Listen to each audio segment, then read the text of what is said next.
ঋষিকেশে এসে উপস্থিত হয়েছি। তো গতকালকে আমরা এসেছি ঋষিকেশে, গতকালকে হরিদ্বারে ছিলাম, হরিদ্বার থেকে আজকে ঋষিকেশে এসেছি। তো ঋষিকেশের তো হরিদ্বার থেকেও আরও অপূর্ব সুন্দর জায়গা হলো আপনার ঋষিকেশ। এত সুন্দর পরিবেশ, মানে আমরা তো কল্পনা করতেই পারিনি। আজকে আবার নীলকণ্ঠ বাবা ভোলেনাথকে দর্শন করতে গেছিলাম, সে পাহাড়ের উপরে অনেক উঁচুতে। তারপরে আমরা নেমে পড়লাম এই লক্ষণ ঝোলা। তা আপনারা আসলে এই লক্ষণ ঝোলায় অবশ্যই আসবেন, কারণ এই ধারে সব বড় বড় চায়ের পাথর আপনারা দেখতে পাচ্ছেন ভিডিওতে।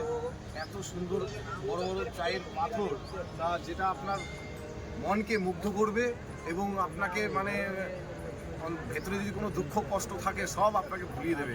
এই পরিবেশটাই এত সুন্দর একটা পরিবেশ। তো দাদাভাইকে বলবো একটু পরিবেশটা একটু ভিডিওর মাধ্যমে আস্তে আস্তে আস্তে আস্তে একটু দেখাতে। খুব সুন্দর পরিবেশ, সব অনেকে আবার নৌকা করেও চলছে, ঘাটটাই মানে খুব অপূর্ব। নিজের মতো করে আপনি এখানে থাকতে পারবেন নিজের মতো করে।